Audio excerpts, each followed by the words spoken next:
அனைவருக்கும் வணக்கம். நமது ஆதி பகவன் யூடியூப் சேனலை லைக் பண்ணுங்கள், ஷேர் பண்ணுங்கள், சப்ஸ்கிரைப் பண்ணுங்கள், கண்டிப்பாக கமெண்ட்டும் பண்ணுங்கள். தேங்க்யூ. இன்றைய வகுப்பில் நாம் இங்கு சமணத்தில் வினை கோட்பாடு என்ற தலைப்பில் நாம் இங்கு உரையாட உள்ளோம். சில கருத்துக்களை நாம் இங்கு முன்வைக்க விரும்புகிறேன். எந்த ஒரு சமயத்திலும் அதனுடைய கோட்பாடுகள் என்ன என்பது முதலில் தெளிவாக இருக்க வேண்டும். தர்க்க ரீதியாகவும் தெளிவாகவும் எந்த ஒரு கோட்பாடும் இருக்க வேண்டும். அப்பொழுதுதான் அந்த சமயம் நிலைநாட்டப்படும்.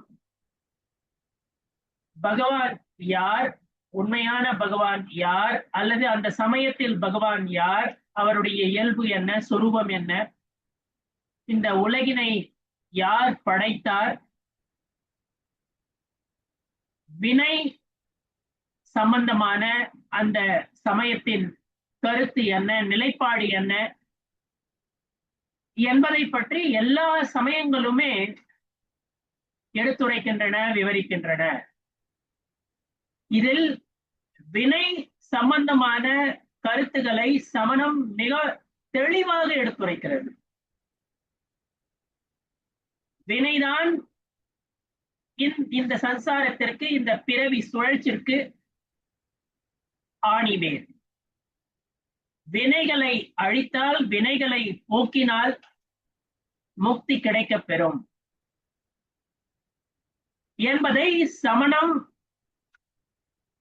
மிக தெளிவாக எடுத்துரைக்கிறது. கரணானி யோக நூல்கள் கர்ம வினைகள் பற்றி, வினை கோட்பாடுகள் பற்றி மிக தெளிவாக நமக்கெல்லாம் எடுத்துரைக்கின்றன.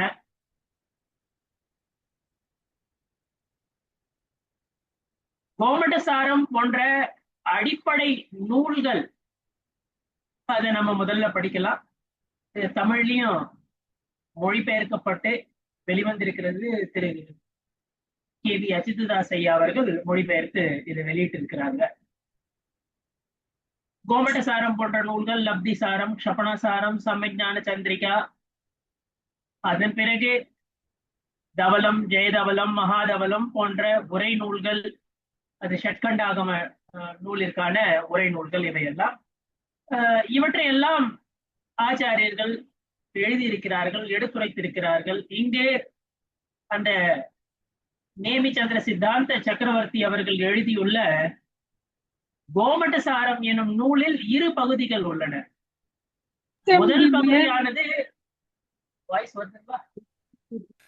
முதல் பகுதியானது ஜீவகாண்டம் என்பதாகும். கோமடசாரம் ஜீவகாண்டம் என்பதாகும். அது உயிர் பொருளை பற்றி, உயிரை பற்றி அதில் எடுத்துரைத்திருக்கிறார்கள். மற்றொரு பகுதியானது, இந்த கோமடசார நூலில் மற்றொரு இரண்டாம் பாகம் அல்லது இரண்டாவது பகுதியானது கர்மகாண்டம் என்பதாகும். அதில்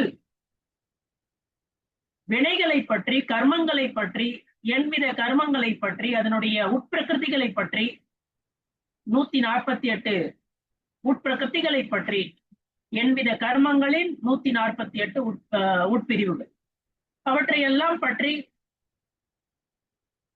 கோமடசாரம் இந்த கர்மகாண்டம் எனும் பகுதியில் எடுத்துரைத்திருக்கிறார்கள். இப்படிப்பட்ட அடிப்படை நூல்களை நாம் கற்று இந்த கர்ம வினைகளை பற்றிய, வினை கோட்பாடுகள் பற்றிய தெளிவை பெறலாம். தேவசாஸ்திர குரு பூஜையில் புலவர் தோ. ஜம்புகுமார் ஐயா அவர்கள் பொல்லா வினையோ என்னை புரட்டுவ தென்றே எண்ணி இத்தனை நாள் நில்லாராக துவேஷம் கொண்டே நீடிய காலம் தொங்குற்றேன் அந்த படைப்பாளிகள் வந்து எப்படிப்பட்ட ஒரு கடினமான கருத்துகளையும், வினை கோட்பாடுன்றது அவ்வளவு எல்லாருக்கும் முதல் முறையே புரிகிற கோட்பாடு கிடையாது.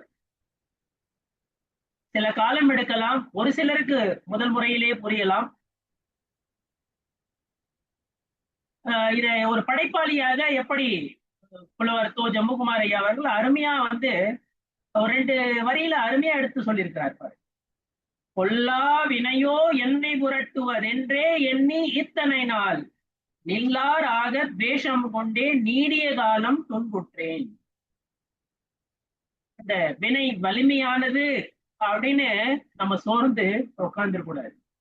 நீங்க பிரதமான யோக நூல்கள்ல பாத்தீங்கன்னா நிறைய கதைகள் புராணங்களில் ஊழ்வினை வலியது என்று பல இடங்களில் சொல்லியிருப்பாங்க. நீங்க பட்டிமன்றங்களில் பல இடங்களில் இப்படிப்பட்ட உரைகளை கேட்டும் இருப்பீர்கள். இன்றளவும் நாம் ஊழ்வினை வலியது என்ற கருத்தை வலியுறுத்தி பல மேடைகளில் பேசுகிறோம், பேசுகிறார்கள். அதுல வந்து தவறு ஒண்ணும் கிடையாது. ஆனா பிரதமான யோக நூல்கள் அப்படி எடுத்து கூறும். ஏன்னா வினை வந்து பயனை அளிக்குதுன்னு வச்சுங்க, அந்த நேரத்துல வந்து ஒருத்தன் சோர்ந்து உட்கார்ந்துடக்கூடாது, தர்ம சிந்தனையை கைவிட்டிடக்கூடாது. இதுதான் பிரதமான யோக நூல்களின் குறிக்கோள் அல்லவா? அதனாலதான் பிரதமான யோக நூல்கள் எப்படி வாழ்ந்தார்கள், எப்படி வாழ்ந்து மடிந்தார்கள், அல்லது வாழ்ந்து தர்ம சிந்தனையுடன் முக்திக்கு சென்றார்கள், அல்லது இல்ல நெறியையோ அல்லது முனி தர்மத்தையோ எப்படி கடைபிடித்தார்கள் என்றெல்லாம் பிரதமான யோக நூல்கள் சாரித்திர புருடர்களின், சக்கரவர்த்திகளின் அல்லது ஷலாகா புருடர்களின் புராணங்களை, அவர்களுடைய வாழ்க்கை கதையை நமக்கு எடுத்துரைக்கின்றன. அவங்க எப்படி வந்து அந்த கர்ம வினை உதயத்திற்கு வரும்போது எப்படிப்பட்ட உணர்வுகளுடன், அவங்களுக்கு தோற்பசை உணர்வு இருந்ததா அந்த நேரத்துல, அல்லது கஷாய உணர்வு இருந்ததா, அல்லது கஷாய உணர்வுகள் இருந்து மீண்டார்களா, குரோதம், மானம், மாயை, லோபம் இவற்றிற்கெல்லாம் அவர்கள் ஆட்பட்டு விட்டார்களா அந்த வினை உதயத்திற்கு வரும் பொழுது? ஒரு சிலர் ஆட்பட்டு விடுவார்கள், ஒரு சிலர் அந்த அப்படிப்பட்ட தோற்பசை உணர்வுகளுக்கு, கஷாய உணர்வுகளுக்கு, குரோதம், மானம், மாயை, லோபம் போன்ற கஷாய உணர்வுகளுக்கு சிலர் ஆட்படுவதில்லை. அவர்கள் திடமான புருஷார்த்தம் உடையவர்கள், திடமான ஆன்ம நம்பிக்கை உடையவர்கள். இப்படி சாரித்திர புருடர்கள்ல கூட, ஷலாகா புருடர்கள்ல கூட, மகா புருஷர்கள்ல கூட, அதாவது உயரிய எண்ணம் கொண்டவர்கள், உயரிய நடத்தை உடையவர்கள், உயரிய ஒழுக்கம் கொண்டவர்கள், அப்படிப்பட்ட மகாபுருடர்கள். அவர்கள கூட ஒவ்வொருடைய வாழ்க்கை வரலாறு ஒவ்வொரு விதமாக இருக்கும். நம்மளே எடுத்துக்கலாமே, எல்லா நேரங்களிலும் சில நேரங்கள்ல வந்து நாம எதிர்பார்த்த மாதிரி வந்து எல்லாரும் நம்ம கிட்ட வந்து உரையாடுறது இல்லை, அல்லது நம்ம விரும்புற மாதிரி பேசுறது இல்லை. ஒரு சில நேரங்கள்ல வந்து நமக்கு கோபம் வந்துடுது, ஒரு சில நேரங்கள்ல அதை நம்ம கட்டுப்படுத்திக்கிறோம். சரிங்களா? நம்மளுடைய அந்த சிந்தனை அல்லது சிந்தனை ஓட்டம் அல்லது எண்ணங்கள் எல்லா நேரங்களிலும் ஒரு விதமான நிமித்தம் ஒரே மாதிரி கூட இருக்கலாம். ஆனா எல்லா நேரங்களிலும் ரெஸ்பான்ஸ் இருக்கு பாருங்க. சில நேரங்கள்ல வந்து ரியாக்ட் பண்ணிடும், அப்படியே உடனே ரியாக்ட் பண்ணிடும். சில நேரங்கள்ல சும்மா ரெஸ்பாண்ட் பண்ணிட்டு விட்டுட்டோம், சில நேரங்கள்ல பொறுத்துக்கிட்டு போயிட்டே இருப்போம். நம்முடைய எண்ண ஓட்டம், நம்முடைய சிந்தனை நிமித்தம் ஒரே மாதிரி இருந்தாலும் கூட எல்லா நேரங்களிலும் நாம் ஒரே மாதிரி நாம வந்து ரியாக்ட் பண்றோமா, உணர்வுகளை வெளிக்காட்டுகிறோமா? இல்ல. இது வந்து அது கூட என்ன அப்படின்னு பாத்தீங்கன்னா, அது வந்து நாம வந்து எவ்வளவு வந்து நம்பிக்கையுடன் இருக்கிறோம், அல்லது நாம எவ்வளவு வந்து அந்த கஷாய உணர்வுகளை வந்து கட்டுக்குள்ள வச்சுக்கிறோம் அப்படின்றத பொறுத்துதான் நம்மளுடைய அந்த உணர்வினுடைய வெளிப்பாடு அல்லது சொற்கள் எல்லாம் வெளிவருகின்றன. இப்படி இப்போ பிரதமான யோக நூல்ல வந்து ஊழ்வினை வலியது அப்படின்னு சொல்றாங்க. அது என்ன, வாழ்ந்து முடித்தவர்களின் கதைகள். அது ஏன் நமக்கு சொல்றாங்கன்னா, பிரதமான யோக நூல்கள் அப்படின்னா படிக்கிறோமா, படிக்க கூடாது. பிரதமான யோக நூல்களையும் படிக்க வேண்டும், 4 அணியோகங்களையும் படிக்க வேண்டும். யார் எப்படி வாழ்ந்தார்கள், மகாபுருடர்கள் எப்படி வாழ்ந்தார்கள், தீர்த்தங்கரர்கள் எப்படி வாழ்ந்தார்கள், அல்லது சக்கரவர்த்திகள், மகாபுருடர்கள், நாராயணன்கள், பிரதிநாராயணர்கள் எப்படி வாழ்ந்தார்கள், சிலர் எப்படி வாழ்ந்து நரகத்திற்கு சென்றார்கள், சிலர் எப்படி மேன்மையுடன் ஆன்ம முன்னேற்றத்துடன் முக்தி பாதையில் பயணித்தார்கள், எப்படி மோட்சத்தை அடைந்தார்கள், இவற்றையெல்லாம் நாம் படிக்க வேண்டும். ஏன் படிக்கணும்? ஏன்னா நம்ம வாழ்க்கையிலும் அப்படிப்பட்ட ஒரு தருணம் வரும்பொழுது, எல்லாருடைய வாழ்க்கையிலும் அப்படிப்பட்ட ஒரு தருணம் வரலாம். கஷாய உதயத்தின் காரணத்தினால், வினைக்கட்டின் உதயத்தின் காரணத்தினால் அப்படிப்பட்ட ஒரு சந்தர்ப்ப சூழல் அமைகிறது, எல்லாருடைய வாழ்க்கையிலும் அமைகிறது. அந்நேரத்தில் நாம் எப்படி தர்ம சிந்தனையுடன் செயல்பட வேண்டும், எப்படி கஷாயத்திற்கு ஆட்பட்டு விடக்கூடாது, குரோதம், மானம், மாய, லோபத்திற்கு ஆட்பட்டு விடக்கூடாது, தோற்பசை பாவங்களுக்கு ஆட்பட்டு விடக்கூடாது என்பதை நாம் பிரதமான யோக நூல்கள் வாயிலாக கற்க வேண்டும். இப்படி பிரதமான யோக நூல்கள் ஊழ்வினை வலியது என்று கூறியிருந்தாலும், வினைக்கட்டின் காரணத்தினால்தான், வினை பந்தத்தின் காரணத்தினால்தான் நாம் சம்சாரத்தில் உழகிறோம். ஆகமங்கள் இதை எடுத்துரைக்கின்றன. இது சரியான கருத்து. அந்த கர்ம வினையிலிருந்து, வினைக்கட்டிலிருந்து நாம் வெளிவந்தால்தான், வினைக்கட்டிலிருந்து நாம வெளிவரணும், வினையை அழிக்கணும். அப்பதான் வந்து முக்தி பாதையில பயணித்து முக்தியை அடைய முடியும். சரிங்களா? இப்போ அப்படிப்பட்ட சூழல்ல வினை வலியது, வினை வலியது, பொல்லா வினை, புலவர் சொல்ற மாதிரி பொல்லா வினைதான் என்ன புரட்டுகிறது என்று நாம் எண்ணி முயற்சியை செய்யலன்னு வச்சுங்க, பொல்லா வினையோ என்னை புரட்டுவ அப்படின்னு நினைச்சுக்கிட்டு நம்ம முயற்சியே செய்யவில்லை என்றால், ஊழ் வினைதான் வலியது என்றால், நாம என்னைக்குமே முக்திக்க போக முடியாது. எந்தெந்த இடத்துல எந்தெந்த நோக்கு, இப்போ ஒரு கர்ம வினை உதயம் வருதுன்னு வச்சுங்க, ஒரு நம்ம எதிர்பார்த்த ஒரு சூழல் அமையவில்லை என்றால் அந்த நேரத்துல சோர்ந்து போகக்கூடாது. பொல்லா வினை அப்படின்ட்டு நம்ம சோர்ந்து போகக்கூடாது. முயற்சி செய்தும் வெற்றி கிடைக்கல அப்படின்னு வச்சுங்க, முயற்சி செய்தும் அப்படிப்பட்ட ஒரு சூழ்நிலையில இருந்து நம்மால வர முடியலன்னு வச்சுங்க, அந்த நேரத்துல தாரக மந்திரம் என்ன தெரியுமா, அந்த நேரத்துல பிராமபாண மந்திரம் என்ன தெரியுமா, அந்த நேரத்துல ராமபாண ஔஷதம் என்ன தெரியுமா, ஊழ்வினை வலியது என்பது அங்கு முடிஞ்சதுக்கு அப்புறம், அந்த சூழ்நிலை வந்து மாறியதற்கு அப்புறம், அது அல்லது அது கைவிட்டு கடந்து போயிடுச்சு, அந்த நேரத்துல அதை யோசிக்கணும். அப்படிப்பட்ட ஒரு சூழல் இருக்கு, அதை நம்ம வந்து பேஸ் பண்ண முடியும் அப்படின்ற நேரத்துல அதை நினைக்க கூடாது. இது ஊழ்வினைப்பா, இது அப்படியே வந்து நம்மளுக்கு கஷாயம் வரதான் செய்யும்பா, இது போல நேரத்துல வந்து கஷாய உணர்வுகள் வரதாம செய்யும், பாவ உணர்வுகள் அல்லது வந்து தோற்பசை பாவங்கள் வரதாம செய்யும் அப்படின்னு அந்த நேரத்துல நினைக்க கூடாது. அந்த நேரத்துல நாம் நம்பிக்கையுடன், திட நம்பிக்கையுடன் ஆகமங்கள் மீது அல்லது ஆக்கனருடைய ஆகமங்களை படித்து அதில் பெற்ற அந்த தெளிவு இருக்குது பாருங்க, அதன் மீது நம்பிக்கை கொண்டு அந்த கர்ம உதயத்திலும் நாம் சோட போயிடக்கூடாது. முதல்ல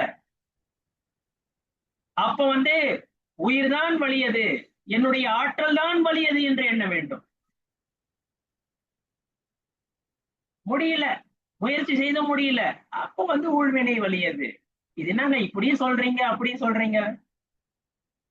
எங்கு எந்த நோக்கோ அந்த நோக்கத்தை புரிந்து கொள்ள வேண்டும். ஆகமங்களில் அணியோக நூக்களில் பிரதமான யோக நூலை புரிஞ்சுக்கிறதுக்கு அதனுடைய நோக்கத்தை புரிஞ்சுக்கணும். அருமையா மோட்ச மார்க்க பிரகாசகம் என்னும் நூலில் பண்டிட் டோடர்மல்ஜி என்பவர் ஆகமங்களை, 4 அணியோகங்களை எப்படி படித்து பொருள் கொள்ள வேண்டும் என்பதை அருமையாக எடுத்துரைத்திருக்கிறார். 4 அணியோகங்களும் கூறப்பட்டுள்ள அதனுடைய நோக்கை புரிந்து 4 அணியோகத்தினுடைய நோக்கம் வேற வேற விதமா இருக்கும். கர்ணாடி யோகத்துல சொல்லும் போது வினை வலியதுன்னு சொல்லுவாங்க. திரவியாணி யோகத்துல சொல்லும் பொழுது 6 தத்துவங்கள், 6 திரவியங்கள், 7 தத்துவங்கள், அதனுடைய இயல்பை அல்லது சொரூபத்தை அல்லது ஆன்மனுடைய இயல்பை எடுத்து கூறும் பொழுது ஆன்மாதான் வலியது, வினை வலியது அல்ல என்று கூறுவார்கள். எந்த அணியோகத்தில் எந்த நோக்கத்தில் கருத்துகள் எடுத்துரைக்கப்பட்டிருக்கின்றன என்பதை நாம் தெளிவாக புரிந்து கொள்ள வேண்டும். பிரதமானி யோக நூல்களின் நோக்கம் என்ன? 4 அணியோகங்களின் நோக்கமும் ஆன்ம முன்னேற்றம் தான் என்பதையும் நாம் புரிந்து கொள்ள வேண்டும். எடுத்துரைக்கும் விதம் அல்லது எடுத்துரைக்கும் அந்த வழி இருக்கு பாருங்க, அது வேற மாதிரி இருக்கலாம், அவ்வளவுதான்.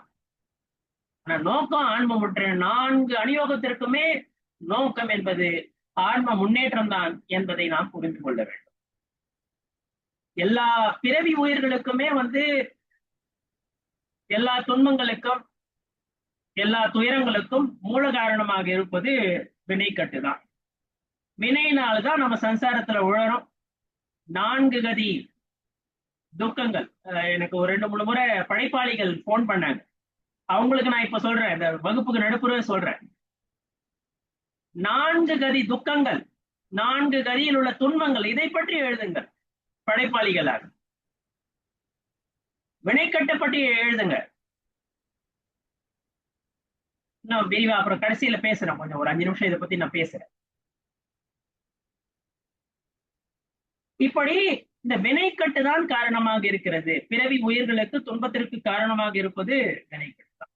இப்போ வினைக்கட்டு தான் காரணம் அப்படின்னு தெரியுது நமக்கு. நமக்கு ஒரு நோய் வந்துடுச்சு, ஏதோ ஒரு ப்ராப்ளம் வந்துடுச்சுன்னு வச்சுங்க, ஒரு சின்ன நோயோ அல்லது ஏதோ ஒரு நோய் வந்துடுது. டாக்டர் போறோம். டாக்டர் போன உடனே அவர் என்ன பண்றாரு? டயக்னோஸ் பண்றாரு. டயக்னோஸ் பண்ணிட்டு என்ன பண்றாரு? நீ மெடிகேஷன்ல இருப்பா, நீ மருந்து மாத்திரை சாப்பிடுப்பா அப்படின்னு சொல்றாரு. அவர் சொல்றதை அது மட்டும் இல்ல, இத போல நீ இதை போல உணவுகள் தான் சாப்பிடணும், மற்ற உணவுகள் சாப்பிடக்கூடாது, அதிகம் ஆயில் இருக்கிற ஐட்டம் எல்லாம் சாப்பிடக்கூடாது, அதிகம் உப்பு சாப்பிடக்கூடாது, அதிகம் சர்க்கரை சாப்பிடக்கூடாது. இவ்வளவு ஒவ்வொரு நோய்க்கு ஏற்ற மாதிரி ஏதோ ஒண்ணு சொல்லலாம். சரிங்களா? கொலஸ்ட்ரால் அதிகமா இருந்தா அதுக்கேற்ற மாதிரி ஒண்ணு சொல்லலாம். இப்போ டாக்டர் இதெல்லாம் சொல்றாரு. அதை புரிஞ்சுக்கிட்டு யார் அதை ஃபாலோ பண்றானோ அவன் அந்த நோயில இருந்து வெளிவரதுக்கான வாய்ப்புகள் இருக்கும். ஒண்ணு அந்த நோயினுடைய தன்மையே புரிஞ்சுக்கல அப்படின்னு வச்சுங்க, அல்லது டாக்டர் சொல்றதை கேட்டுட்டு அவன் பின்பற்றல அப்படின்னு அதுல நம்பிக்கை ஏற்படணும். முதல்ல நம்பிக்கை ஏற்படணும். ஓ, எனக்கு இந்த நோய் ஏற்பட்டிருக்கு, டாக்டர் சொல்றதை நான் ஃபாலோ பண்ணேன்னா, இந்த மருந்து மாத்திரை சாப்பிட்டேன்னா, இந்த மாதிரி கட்டுப்பாடு நான் இருக்கிறேன் அப்படின்னா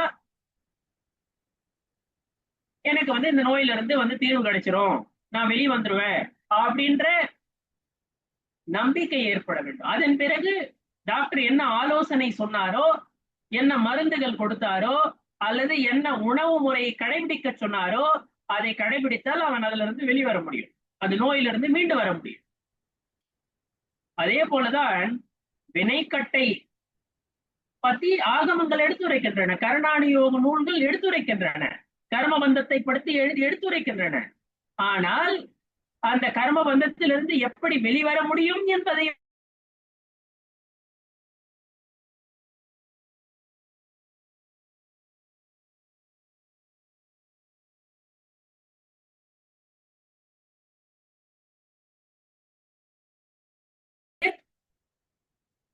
மீண்டார்கள் அல்லது வினையை அழித்து எப்படி மோட்சத்தை பெற்றார்கள். எல்லா 4 அணியோகங்களிலுமே சிறப்பாக அதுல திரவியாணி யோகத்துல அந்த ஆன்மீக கருத்துக்கள் இருக்கும். மற்ற அணியோகங்களிலும் அப்படிப்பட்ட கருத்துக்கள் இருக்கத்தான் செய்கின்றன.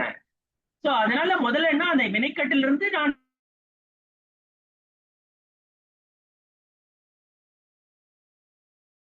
தத்துவங்களுடைய தத்துவார் சூத்திரத்தில் சொல்லியிருக்காரா இல்லையா? தத்துவார்த்த ஸ்ரத்தானம் சம்யக் தர்ஷனம், அதை நான் பெற வேண்டும். தத்துவங்கள் மீது, தத்துவங்களை அறிந்து அதன் மீது நான் நம்பிக்கை கொள்ள வேண்டும். பொருள் எப்படி இருக்கின்றனவோ அப்படி அறிந்து அதன் மீது நம்பிக்கை கொள்ள வேண்டும். அப்பொழுதுதான் நற்காட்சி கிடைக்கப் பெறும். ஆதலால் ஆகமங்களை பயின்று ஆகமங்களை ஓதி சுவாத்தியாயம் செய்து நான் ஆன்மனை அறிய வேண்டும், 7 தத்துவங்களை அறிய வேண்டும். அப்படி செய்தால் நான் நற்காட்சி பெறுவேன். அந்த நற்காட்சி பெறுதல் தான் நன்னம்பிக்கை. அந்த நன்னம்பிக்கையை பெறுதலால் நான் வினைக்கட்டிலிருந்து படிப்படியாக வெளிவர முடியும் அல்லது அழிக்க முடியும், வினைக்கட்டை அழிக்க முடியும் என்கிற நம்பிக்கை முதலில் இருக்க வேண்டும். அதன் பிறகு அதனுடைய பின்பற்றுதல் இருக்க வேண்டும். வினைக்கட்டுக்கான காரணம் அப்படின்னு பாத்தீங்கன்னா, இப்போ சுமேருமலை இருக்குதுன்னு வச்சுங்க. சுமேருமலை பல புர்கல பரமாணுக்களாலான ஒரு ஸ்கந்தம். அதுல அந்த புர்கல பரமாணுக்கள் அதுல இருக்கின்றன. பரமாணுக்களின் அந்த திரள், கூட்டம், அதன் பெயர்தான் ஸ்கந்தம். நம்ம எதெல்லாம் கண்ணால பாக்குறோமோ அதெல்லாம் புர்கல பரமாணுக்கள் அல்ல, அவையெல்லாம் ஸ்கந்தம். நுண்ணிய பரமாணுக்கள் கூடிய அது ஒரு தொகுப்பு, ஒரு திரள். அதன் பெயர் தான் அந்த ஸ்கந்தம். அதை தான் நம்மால் கண்ணால பார்க்க முடியாது. புத்தகமாக இருக்கட்டும், அது லேப்டாப்பாக இருக்கட்டும், அல்லது பேனாவாக இருக்கட்டும், அல்லது கடிகாரமாக இருக்கட்டும், இவெல்லாமே ஸ்கந்தம் தான், பல பரமாணுக்களின் கூட்டம் தான், திரள் தான். இதெல்லாம் கண்ணால் சுமேருமலை இருக்கிறது, அவ்வளவு பெரிய சுமேருமலை இருக்கிறது.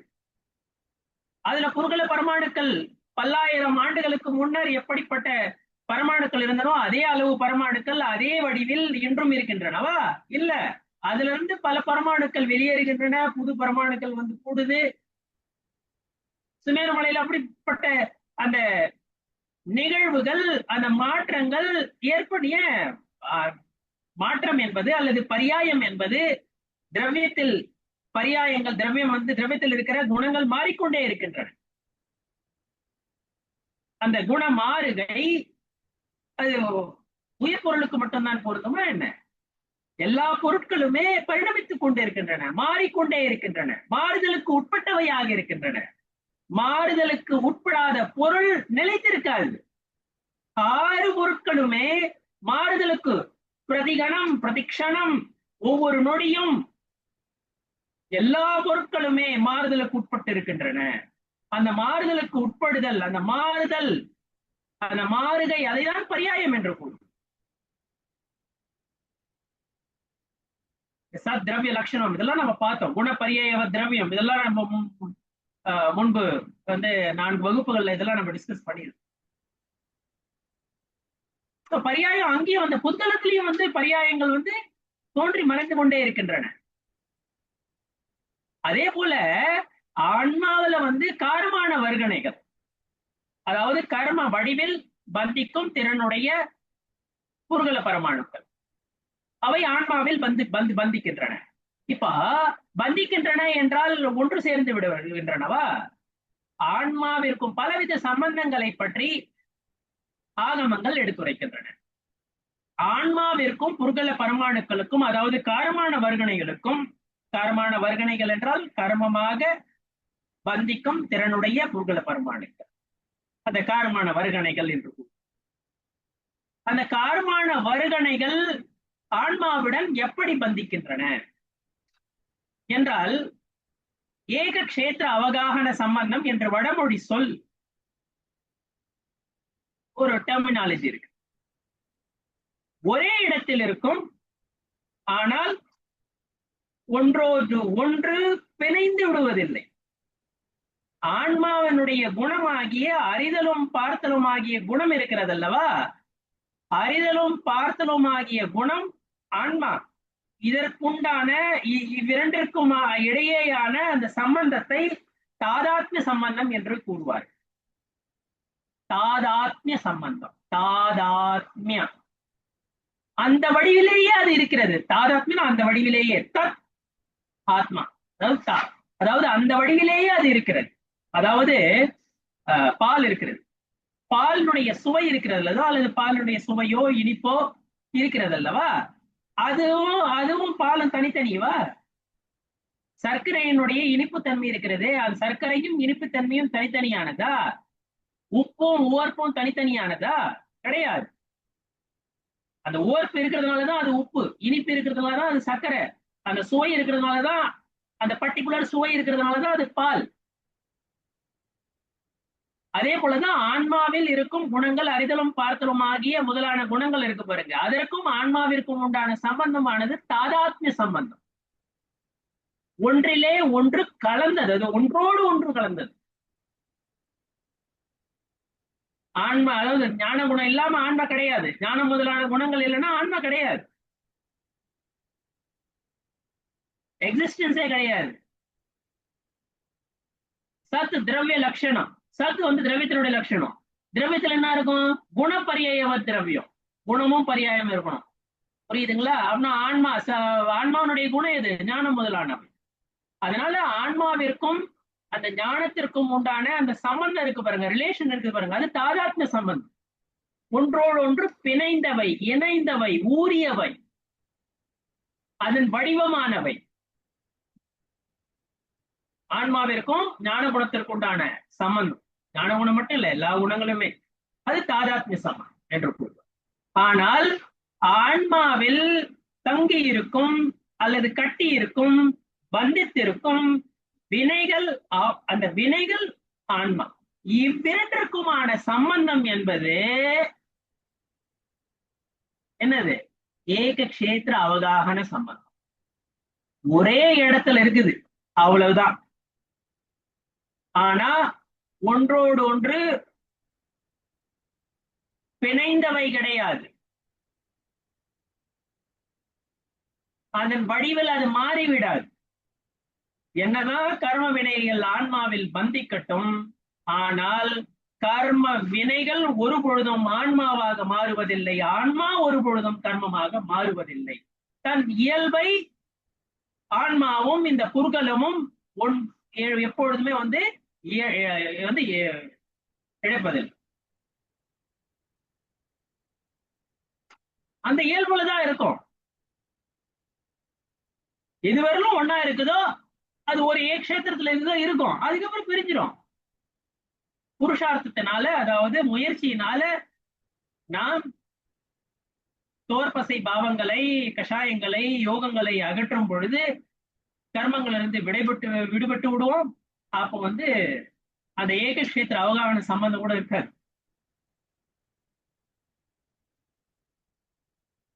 புரியுதுங்களா?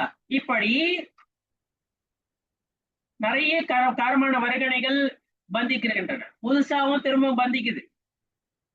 பழைய வினைகள் வந்து அதனுடைய பயனை கொடுத்துட்டு வெளியே போயிடுது. புரியுதுங்களா? இப்படி காரமான வருகணைகள் ஆன்மாவில் பந்திக்கின்றன, வினைக்கட்டு ஏற்படுகின்றன, புதுசா பந்தம் ஏற்பட்டுக்கிட்டே இருக்குது. இதுல இன்னொன்னு பாத்தீங்கன்னா, ஆன்மாவிற்கும் இந்த வினைக்கட்டிற்கும் உண்டான இந்த தொடர்பானது அனாதி சம்பந்தம் என்று ஆகமங்கள் அனாதி சம்பந்தம் என்று எடுத்துரைக்கின்றன. அனாதி சம்பந்தம் என்றால் அனாதியாக ஒன்றோடு ஒன்று தொடர்பு கொண்டு இருக்கின்றன. ஆன்மாவினுடைய இயல்பு அப்படின்னு பாத்தீங்கன்னா அறிதலும் பார்த்தலும் தான். ஆனால் தொன்று தொட்டே அனாதியாகவே ஆன்மாவில் தோற்பசை பாவங்கள், கஷாய உணர்வுகள், சினம், மானம், மாயை, உலோபம் போன்ற கஷாய உணர்வுகள் ஆன்மாவில் தோன்றுகின்றன. தோற்பசை பாவங்கள் ஆன்மாவினுடைய இயல்பு குணங்கள். அந்த தோற்பசை பாவங்களின் காரணத்தினால் கஷாய வடிவ பரிணமிக்கிறதுனால, கஷாய வடிவத்தில் வந்து பரிணமிக்கிறதுனால கர்ம வினைகள் வந்து பந்திக்கின்றன, வினைக்கட்டு ஏற்படுகிறது, வினைபந்தம் ஏற்படுகிறது. இப்படி அனாதியாக, அனாதி காலமாக இந்த உயிர் வினைக்கட்டுடன் கூடி காணப்படுகிறது என்று அறுபடான அனாதி, அனாவது அனந்தம் கிடையாது. ஞாபகம் வச்சு, வினைக்கட்டுடன் கூடி அந்த தொடர்பு இருக்கு பாருங்க. ஆன்மாவிற்கு வினைக்கட்டுடன் ஆன தொடர்பு அனாதியாக இருக்கிறது, தொன்று தொட்டு இருக்கிறது. ஆனால் அனந்தம் கிடையாது, வரையறை இல்லா காலம் வரை இருக்காது என்று நாம் நம் ஆன்மனை உணர்ந்து, ஆன்ம இயல்பை உணர்ந்து ஆன்மனில் ஆழ்கிறோமோ அன்று வினைக்கட்டிலிருந்து நாம் விடுபட்டு விடுவோம். அந்த வினைக்கட்டிலிருந்து முழுவதுமாக விடுபடணும். சரிங்களா? இது போல அந்த வினைக்கட்டு சம்பந்தமான சமணத்தினுடைய கோட்பாடு மிகவும் தெளிவாக இருக்கிறது என்பதை நாம் இங்கு புரிந்து கொள்ள வேண்டும். அடுத்தது வந்து இப்ப வினைக்கட்டு ஏற்படுதுன்னு வச்சுங்க, விருப்பு வெறுப்பு, ஆன்மாவில விருப்பு வெறுப்பு போன்ற ராகத்வேஷம் என்று சொல்கிறார்கள் அல்லவா? விருப்பு வெறுப்பு முதலான தோற்பசை பாவங்கள் தோன்றுகின்றன. அது ஆண்மனுக்குரிய அந்த பாவங்கள் கிடையாது, உணர்வுகள் கிடையாது, தோற்பசை உணர்வுகள் என்று கூறுகிறார்கள். அதன் காரணமாக என்ன ஏற்படுதுன்னா திரவிய கர்ம பந்தம், குறுகல காரமான வர்க்கங்களுடைய பந்தம் வினைக்கட்டு ஏற்படுகிறது. அந்த திரவிய கர்மம் கட்டுது பாருங்க, காரமான வருகணைகள் கட்டுது பாருங்க, அது மீண்டும் உதயத்திற்கு வரும். அது முதல்ல சத்தாவில் இருக்கும், அது ஆபாத காலவரிலும் இருக்கும். அதுக்கப்புறம் அது உதய காலத்துக்கு வரும் பொழுது, அதாவது அந்த பயனை தரும் காலம் பழுக்கும் பொழுது அது பலனை தருகிறது, உதயத்திற்கு வருகிறது என்று கூறுவார்கள். அப்போ வந்து அது பலனை தரும். அந்த பலனை தரும் பொழுது, திரவிய கர்மம் பலனை தரும் பொழுது, அதாவது ஊழ்வினை உதயத்திற்கு வரும்போது அப்படின்னு சொல்றோம்ல, அப்ப என்ன ஆகுது, நாமளும் வந்து எப்படி அந்த ஒருத்தன் வந்து மந்திரம் போடுறான்னு வச்சுக்க, யார் மேல அந்த பழைய காலத்துல மேல நம்பிக்கை எல்லாம் கிடையாது, இருந்தாலும் ஒரு எடுத்துக்காட்டுக்காக நான் சொல்றேன். ஒருத்தன் மந்திரிச்சு விட்டான்னு வச்சுங்க, அவனே ஒருத்தனை, அவன் மந்திரம் வச்சுட்டான்பா, அதனால இவன் ஆடி கிடக்குறான்பா அப்படின்னு அந்த காலத்துல சொல்லுவாங்க பாருங்க. அத போலதான் நிலைமை. அந்த கர்ம வினை உதயத்திற்கு வந்தது, அதனால மீண்டும் கஷாய உணர்வுகள் தோன்றுகின்றன. இந்த மீண்டும் கஷாய உணர்வுகள் தோன்றுகின்றன, அதனால வந்து மீண்டும் விருப்பு வெறுப்பு தோன்றுது, அதனால மீண்டும் திரவிய கர்ம பந்தம் ஏற்படுகிறது. அதாவது காரமான வர்க்கணைகள் வந்து பந்திக்கின்றன. அந்த காரமான வர்க்கணைகள் திரவிய கர்மங்கள் உதயத்திற்கு வரும் பொழுது மீண்டும் தோற்பசை பாவங்கள், கஷாய உணர்வுகள், விருப்பு வெறுப்பு முதலான தோற்பசை பாவங்கள் உண்டாகின்றன.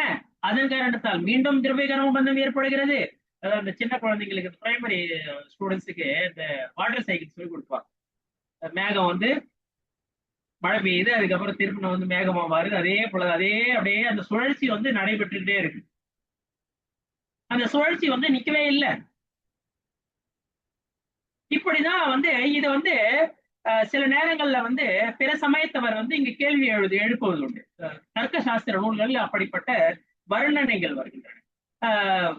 திரவிய கர்மம் இருக்கிறது, திரவிய கர்மம் வந்து பந்திக்கிறது. திரவிய கர்மம்னா காரமான வருகணைகள், ஆன்மாவில் பந்திக்கும் காரமான வருகணைகள், அந்த திரவிய கர்மம் அப்படின்னு அது உதயத்திற்கு வருது. அந்த உதயத்துக்கு வர்றதுனால வந்து விருப்பு வெறுப்பு முதலான தோற்பசை பாவங்கள் உண்டாகின்றன. அந்த விருப்பு வெறுப்பு முதலான தோற்பசை பாவங்கள் உண்டாகிறதுனால மீண்டும் திரவிய கர்மம் பந்திக்குது. அதுக்கப்புறம் அது திருப்பி நம்ம பாடுது. இப்படி வந்து ஒண்ணு இன்னொன்னுக்கு காரணமா இருக்குது. அதனால இதுல இதர ஆசிரிய தோஷம் இருக்குது. பல, அதாவது தர்க்க சாஸ்திரங்கள்ல இப்படிப்பட்ட அந்த தோஷங்களை பத்தி நிறைய சொல்லுவாங்க. அதாவது குறை என்னது, இது வந்து அதுக்கு காரணம், அது இதுக்கு காரணம், எதுக்கு காரணம்னு தெரியல. நீங்க இது வந்து அதுக்கு காரணம்ன்றீங்க, அது இதுக்கு காரணம்ன்றீங்க. திரவிய கர்மத்தினுடைய உதயத்தை வந்து கஷாய உணர்வுகளுக்கு காரணம்ன்றீங்க, கஷாய உணர்வுகளை வந்து திரவிய கர்மத்தினுடைய பந்தத்துக்கு காரணம்ன்றீங்க. இத போல வந்து யார் தப்பு செய்தான், அவன் செய்தான். அது போல வந்து ஒருத்தர் இன்னொருத்தன் வந்து பழி போட்டுன்னே போற மாதிரிதான் இருக்குது. இதுல வந்து திரவிய கர்மம் தான் வந்து கஷாய உணர்வுகளுக்கு காரணமாகும். கஷாய உணர்வுகள் காரணத்தினாலதான் திரவிய கர்மம் பந்திக்கிறதாவும் சொல்றீங்க. அதனால ஒண்ணு வந்து இன்னொன்னுக்கு காரணம் சொல்றீங்க, அது வந்து இதுக்கு காரணம் சொல்றீங்க. அதனால இங்க வந்து இதர ஆசிரிய தோஷம் இருக்குது, இதர ஆசிரிய தோஷம் அப்படின்னு சொல்லுவோம். அப்படி ஆகமங்கள்ல அந்த நியாய நூல்கள்ல இப்படி குறிப்பிட்டிருக்கிறார். அதற்கு ஆச்சாரியர்கள் கூறுகின்றார்கள், இது வந்து இதரேத்தராசிரிய தோஷம் இங்க கிடையாது. இதர பிரிச்சு சொல்றது வந்து இதர ஆசிரிய தோஷம், இதரேத்தராசிரிய தோஷம் அப்படி எல்லாம் இங்க கிடையாது. அதாவது திரவிய கர்மத்தினுடைய திரவிய கர்மத்தினுடைய உதயம் வரும் பொழுது, திரவிய கர்ம வினைகளுடைய உதயம் வரும் பொழுது அனைவரும் கஷாய வடிவில், தோற்பசை பாவ வடிவில் அல்லது தோற்பசை உணர்வுகளுடன் செயல்படுவதில்லை. முனிவர்கள் செயல்படுறாங்களா? உண்மையான பாவலிங்கி முனிவர்கள் அப்படி செயல்படுவார்களா? என்ன கமடம் என்ன உபசர்க்கம் பண்றான்? தவ நிலையிலிருந்து பிறழ்கிறாரா, அல்லது வந்து அந்த அடுப்ப இதுவை வச்சு நெருப்பை எரிய விட்டுறான் இதுல தலை மேல, அல்லது வந்து காலை வந்து அந்த சுகுமால முனி அவரை வந்து குள்ளநரி தின்னுது. அங்க கர்ம வினையினுடைய உதயத்தலாம் தான் அப்படி நடக்குது. அது கமடனுடைய உபசனமாக இருக்கட்டும், அல்லது அந்த சுகுமால் முனியினுடைய அந்த காலை வந்து நரி குதிரை தென்றதா இருக்கட்டும், இதெல்லாம் கர்மவினுடைய உதயத்தலம், திரவிய கர்மத்தினுடைய வினையினுடைய பலனால பயனால உதயத்தினாலதான் அப்படி நடக்குது. ஆனால் அவர்கள் கஷாய வடிவில் பரிணமித்தார்களா, தோற்பசை பாவ உணர்வுகளுக்கு ஆட்பட்டார்களா, விருப்பு வெறுப்பு வடிவில் பரிணமித்தார்களா, அல்லது பாம்பை தூக்கி வந்து கழுத்துல போடுறான், சேலனை வந்து அதை எடுத்து விடுறா. ஆனா வந்து ஏதாவது கஷாய பாவத்துக்கு அவர் உட்பட்டாரா, அந்த முனிவர் உட்பட்டாரா? ரெண்டு பேருக்கு என்ன உபதேசம் பண்றாரு? சத்தர்ம விருத்தி ரசம் தான் உபதேசம் பண்றார். கஷாய உணர்வுகளுக்கு அவர் ஆட்படவில்லை. கர்ம வினை உதயம், திரவிய கர்மத்தினுடைய உதயம் வருகிறது, ஆனால் அனைவரும் கஷாயத்திற்கு உட்படுவதில்லை. அதனால் இதில் எப்படி இது வந்து கொஞ்சம் வந்து இதை சிந்திச்சு பாருங்க. எல்லாரும் அதாவது தவத்தில் இருக்கிற முனிவர்கள் இந்த கர்மத்தினுடைய உதயம் வரும்பொழுது கூட அவர்கள் அதை பொருட்படுத்துவதில்லை. அதனால அவங்களுக்கு புது கர்ம பந்தம் ஏற்படுவதில்லை. ஞாபகம் வச்சுக்கோங்க, கர்ம வினை, திரவிய கர்மத்தினுடைய வினை எதனால் கட்டியது? முன் செய்த தீவினை பயனால் அல்லது விருப்பு வெறுப்பு முதலான உணர்வுகளால் அவை கட்டியது. அவை உதயத்திற்கு வரும் பொழுது மீண்டும் நாம விருப்பு வெறுப்புக்கு ஆட்பட்டால், if at all we are dancing to the tune of the திரவிய கர்ம உதயா, திரும்ப என்ன நடக்கும்? திரும்ப கர்ம பந்தம் தான் ஏற்படும், மீண்டும் திரவிய கர்ம பந்தம் தான் ஏற்படும். புரியுதுங்களா? அந்த செயின் அறுக்கணும்னா என்ன பண்ணணும்? அந்த கர்ம வினை உதயத்திற்கு வரும் பொழுது ஆன்ம பலம் இருக்கணும், ஆன்ம நம்பிக்கை இருக்கணும், அற உணர்வு இருக்கணும், அற சிந்தனை இருக்கணும், அற செயல்பாடு இருக்கணும். அப்போ கஷாய உணர்வுகள் எழாது. தவத்தில் இருக்கும் பொழுது அங்கு செடி கொடிகள் கூட பாகுபலிக்கு வந்து அந்த தவநிலையில இருக்கும் பொழுது எல்லாம் மேல சுத்துது. ஆனா அந்த பாருங்க, அது உண்மை நிலைங்க. ஆக்சுவலி சிரவணபலி குலத்துல பாகுபலியினுடைய அந்த நிலையில, தவ நிலையில இருக்கிற அந்த நீங்க அந்த செடி கொடி எல்லாம் ஏறுற மாதிரி வச்சீங்கன்னா அது வந்து தவ நிலையில இருக்கிறது, முனி நிலையில இருக்கிற மாதிரி வச்சீங்க. அவர் அப்புறம் பகவான் ஆயிட்டாரு. ஆனா அதனுடைய முந்தைய நிலை பார்ஷ்வநாத பகவானுக்கு வந்து நீங்க வந்து பணாமுடியோட வந்து பிம்பம் வைக்கிறீங்க அப்படின்னா அது முனி நிலைன்னு அர்த்தம். ஏன்னா அது இந்த பணாமுடி எங்க எந்த எந்த நிலையில? பகவான் நிலையில உபசர்க நிகழ்த்தே கிடையாது. அங்கதான் பகவான் நிலையில தான் அங்க வந்து அரகந்தர்கள் உபசர்க நிகழ்த்து கிடையாது. சித்த நிலையில தான் உடலே கிடையாது. புரியுதுங்களா? இப்படி நாம் வினை உதயத்திற்கு பாகுபலி ஆட்பட்டாரா? மர செடி கொடி எல்லாம் சுத்திக்குது. குள்ளநரி வந்து சுகுமால் முனிய வந்து காலை குதிரை தின்னுது கர்மத்தினுடைய உதயத்தின் காரணத்தினால். ஆனால் அவர்கள் விருப்புகளுக்கு ஆட்படவில்லை, தோற்பசை பாவங்களுக்கு அவர் ஆட்படவில்லை. கமடன் எவ்வளவோ உபசர்க்கம் செய்கிறார்.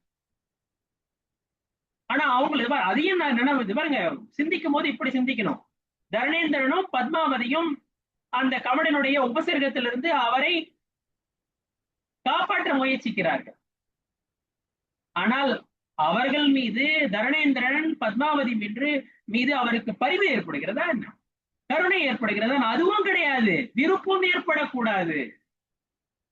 சேலனை அந்த பாம்பை எடுத்து வெளியே போட்டா அப்படின்னா சேலனை மீது கருணை ஏற்படணும், அல்லது அவளுக்கு ஆசீர்வாதம் கொடுக்கும்போது கொஞ்சம் எக்ஸ்ட்ரா பிளெஸிங் கொடுக்கணும், அது போல இருக்கணும். அது போலாம் கிடையாது. விருப்பம் கிடையாது, விருப்பம் கிடையாது.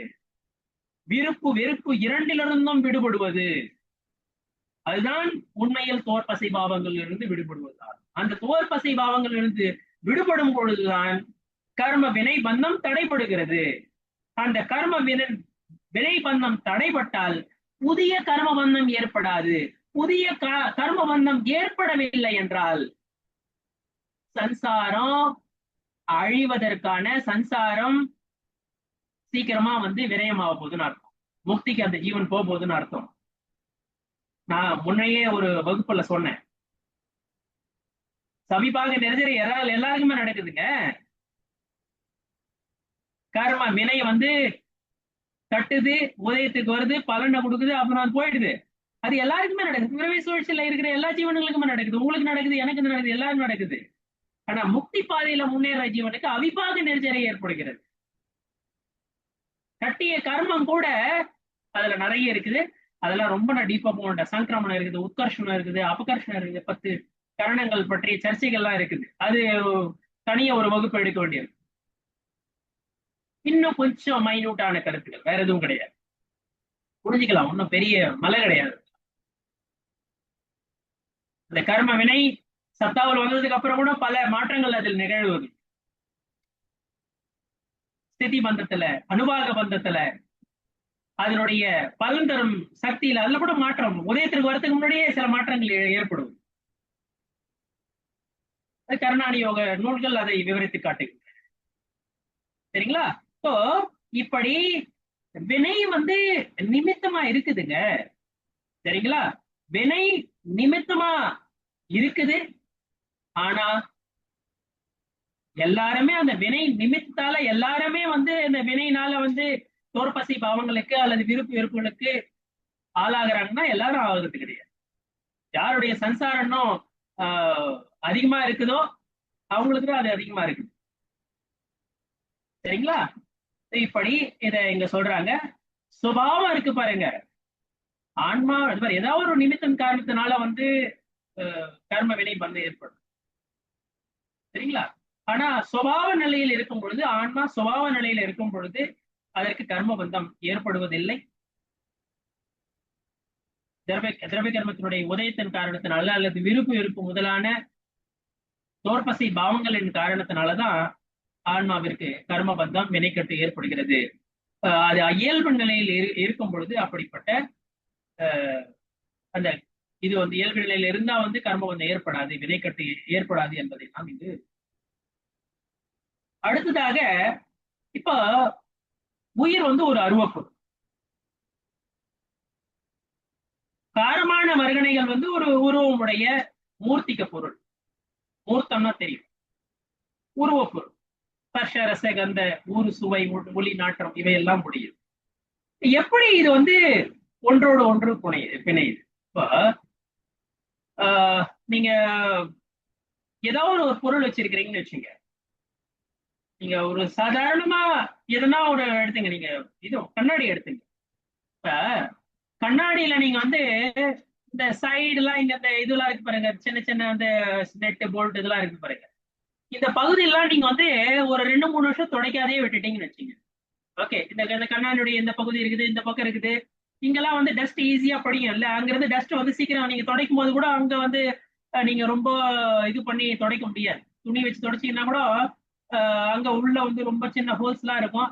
அது போல ஒரு 2-3 வருஷம் அந்த பகுதியெல்லாம் துடைக்காதே விட்டுட்டீங்கன்னா என்ன ஆகுதுன்னா அப்படியே வந்து அந்த அழுக்கு வந்து அழுக்கு ஒட்டிக்கிட்டு அது அப்படியே அது கண்ணாடியினுடைய பார்ட்டாவே மாறி போகுது கிட்ட. இது வந்து ஒரு ஸ்கந்தம். சரிங்களா? பரமாணுக்களுடைய துகளினுடைய திரள் தான் ஒரு கண்ணாடியின் ஃப்ரேம் அப்படின்றது. அதுல என்ன ஆகுது, மேலும் தூசு தும்பு போன்ற நுண்ணிய துகள்கள் வந்து ஒட்டுது. ஏன், இதனுடைய கண்ணாடியுடைய ஒரு பீஸ் ஒரு இடத்துல ஒரு பீஸ் இங்க இருக்குதுன்னு வச்சுங்க, அது உடஞ்சே கூட போகுது. அது உடஞ்சதுக்கு அப்புறமா நம்ம 6 மாசம் 1 வருஷம் போட்டுக்கிறோம் கூட. சரிங்களா? இப்படி பல துகள்கள் வந்து சேருகின்றன. நம்ம உடம்பே இருக்குதுன்னு வச்சுங்க, நம்ம பிறந்ததுல இருந்து நம்ம இந்த வாழ்க்கை இருக்கிறவர்களும் இந்த உடல் இருக்கிறவர்களும் இது ஒரே மாதிரியா இருக்குது.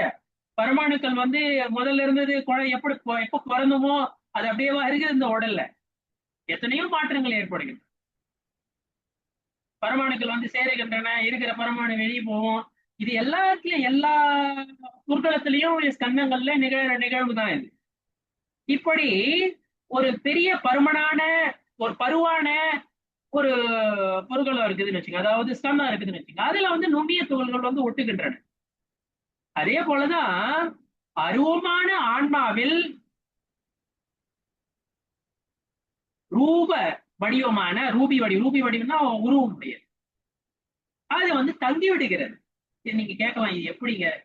சிலது வந்து ஆகமங்களில் எப்படி எடுத்துரைத்திருக்கிறார்களோ அப்படி நம்மால் எங்கு வந்து நம்ம சூட்சும ஞானத்தால அந்த ஆன்மாவினுடைய வினைக்கட்டினுடைய அந்த பிணைப்பை அல்லது ஏக கஷேத்திர அவகார சம்பந்தத்தை மிகவும் நுட்பமாக அறியவில்லையோ அங்கு ஆகமங்களை பிரமாணமாக இருக்க வேண்டும். ஏனென்றால் அது கேவலி பகவானால் எடுக்கும். ஏன்னா நம்முடைய ஞானம் அது சூட்சுமமான ஞானம் கிடையாது, க்ஷயோபசம ஞானம் தான். அதனால அங்க வந்து ஆகமம் என்ன சொல்லியிருக்கிறாங்களோ அதை கட்டளையாக இருக்க வேண்டும். எங்கு புலம்படவில்லை. ஏன்னா இந்த அமூர்த்திக்கும் எங்க வருதோ, இப்ப ஆன்மாவை பத்தியே கூட வச்சுங்க, ஆன்மா அனுபவம் ஏற்படுறவர்களும் ஆன்மானுடைய குணங்களை பத்தி நம்மளால என்ன பேச முடியும், பேசுறோம். அந்த ஆழ்தல் ஏற்பட்டதுக்கு அப்புறம் தான் அது உண்மையான நம்பிக்கை. புரியுதுங்களா? அந்த ஆழ்தல் எப்படி ஏற்படுகிறது? ஆன்மா ஆழ்தல் அல்லது நம்பிக்கையில் முதல்ல ஏற்படுற அந்த நற்காட்சி எப்படி ஏற்படுகிறது? அது ஆகம பிரமாணம் அல்லது பகவானுடைய உபதேசத்தால. அதுக்கப்புறம் அந்த நம்பிக்கை வந்து விடுகிறது. ஏன்னா க்ஷயோபசம ஞானத்தினுடைய லிமிட்டேஷன். இப்ப நரகம் இருக்குதா இல்லையான்னு நீங்களும் நானும் போய் பார்த்தோமாங்க? சொர்க்கம் இருக்குதா இல்லையா அப்படின்னு நம்ம போய் பார்த்தோம். அப்படின்னா அது இல்லைன்னு சொல்லிட முடியுமா? சரிங்களா? இப்படி நம்ம அதே போல காதி வினைகள் அகாதி வினைகள். அந்த காதி வினைகள் வந்து 8 கர்மங்களை பத்தி சொல்றாங்க. காதி வினைகள் ஞானாவரணியம், தர்ஷனாவரணியம், மோகனியம், அந்தராயம். இதுல சம்சாரத்திற்கு ஹானிவேராக திகழ்வது எது? நான் பலமுறை சொல்றது உண்டு. சமந்தபத்திர ஆச்சாரியர் தேவாகம தோத்திரத்துல மோகனியத்தை குற்றமாக சொல்லுவார், தோஷம் என்று கூறுவார். ஞானாவரணியம், தர்ஷனாவரணியம் மற்றும் அந்தராயத்தை தடை என்று கூறுவார். அது ஒரு அருமையான ஒரு வர்ணனை என்று கூறுவேன். துதிப்பாடல்ல எப்படிப்பட்ட ஒரு அந்த செக்ரிகேஷன் இருக்கு பாருங்க, அருமை. மோகனியத்தை குற்றமா சொல்லுவார், தோஷம் என்று கூறுவார். தோஷா வர்ணயோர் ஹானி நிஷேஷோ ஸ்திதிஷாயனார் உச்சித்யதா ஸ்வஹேதுப்யோ பகிரந்தர்மலக்ஷய. நீ தோஷமும் ஆவரணம் நீங்க பெற்றுள்ளாய், அதனால் நீதான் உண்மையான ஆத்தன் அப்படின்ற ஒரு பொருள்ல வந்து அதை துதிப்பாடல் அமையும். நான் உன்னை ஏன் வணங்குகிறேன் அப்படின்றதுல சொல்லுவார். அதை மோகனியத்தை குற்றமாக மோகம் கொள்வது, எது என்னுடையது இல்லையோ அவற்றை நான் என்னுடையது என்று கருதினால், அவற்றின் மீது மமத்துவ புத்தி கொண்டால், அவற்றின் மீது அகம்புத்தி கொண்டால், உடல் என்னுடையது கிடையாது, ஆனால் அந்த உடலில் நான் தான் இந்த உடல் நான் தான் என்று கருதுவது அகம்புத்தி.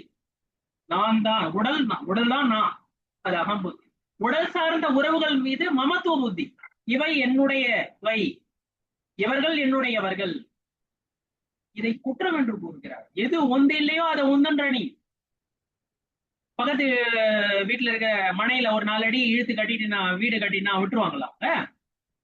சண்டைக்கு வர மாட்டா, அவ இடிச்சு தள்ளிட மாட்டா. எது நமதோ அதுதானே நமது, எது நமதில்லையோ அது நமதில்லை அல்லவா?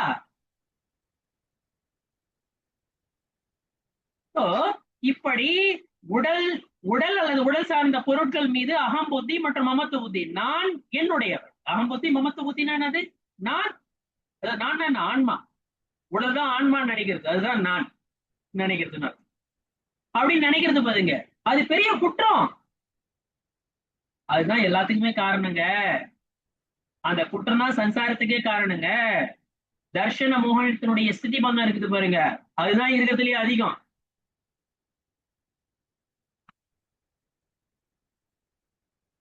பொய்க்காட்சி இருக்குது பாருங்க, மித்தியாத்துவம் இருக்குது பாருங்க, மித்தியாத்துவத்து கிடைக்கிற அந்த பலன் இருக்குது பாருங்க, மிகவும் கொடியதுங்க. அது போயிடுச்சுன்னா, ஒரு முறை தர்ஷன மோகனி அழியுது அப்படின்னா நற்காட்சியை பெறுகிறோம். நற்காட்சியை பெற்றுவிட்டால் சம்சாரம் எவ்வளவு நீடிக்கிறது? அறுத புத்கல பராவர்த்தன காலம் மாத்திரம் ஒரு வரையறைக்குனாவது வந்துடுதா இல்லையா? ஒரு குறிப்பிட்ட கால அளவுதான் இந்த உயிர் வந்து சம்சாரத்துல இருக்கும். அதுக்கப்புறம் தர்ஷன மோகனியத்தினுடைய மோகனியத்துல 2 பிரிவுகள், தர்ஷன மோகனியம், சாரித்திர மோகனம். மேலோட்டமா தான் நான் சொல்லிட்டு போறேன், ஏன்னா இது அடிப்படை கருத்துக்களை எடுத்து போறோம் வகுப்பு. ரொம்ப நான் இன்னும் டீப்பா போல, நான் நேரம் வரும்போது அதை நம்ம பேசலாம். இப்படி காதி வினைகள் வந்து உயிரினுடைய அணுஜீவி குணங்களை அல்லது குணங்களை பாதிக்க செய்கின்றன அல்லது கேடு விளைவிக்கின்றன. உயிரினுடைய குணங்களுக்கு கேடு விளைவிக்கின்றன. ஞான குணம், தர்ஷன குணம், அவற்றிற்கு கேடு எது விளைவிக்கிறதோ அது வந்து காதி வினை. ஞானாவரணியம், தர்ஷனாவரணியம், மோகனியம், அந்தராயம், இவை எல்லாமே ஆன்மாவினுடைய அணுஜீவி குணங்கள், ஆன்மாவினுடைய இயல்பான குணங்களுக்கு கேடு விளைவிக்கின்றன. அவற்றை தடுக்க செய்கின்றன, அவற்றை மங்க செய்கின்றன, அவற்றை வெளிவர விடாமல் தடுக்கின்றன. அதனால இவை வந்து இந்த காதி வினைகள் வந்து ஆன்மானுடைய குணங்களை பாதிக்கின்றன, பாதிக்க செய்கின்றன அல்லது கேடு விளைவிக்கின்றன. அகாதி வினைகள் வந்து ஆன்மானுடைய குணங்களை அது பாதிக்கிறது கிடையாது. ஏன்னா காதி வினைகள் போயிடுச்சுன்னு வச்சுங்க, அதுக்கப்புறம் அகாதி வினைகள், அரகந்த நிலையில அகாதி வினைகள் இருக்குது. ஆனா அங்க வாழறிவன் ஆல்ரெடி வந்து அவர் வீத்தராக நிலையை, பற்றற்ற நிலையை அடைந்து விட்டார். வேதனையும் ஆயுள் நாம கோத்திரம் இருக்குது, அவ்வளவுதான். ஆனா அது எவ்வளவு காலம் நீடிக்கும்? ஜாதி வினை அடைஞ்சதுக்கு அப்புறம் அகாதி வினை வந்து கண்டிப்பா போயிடும்.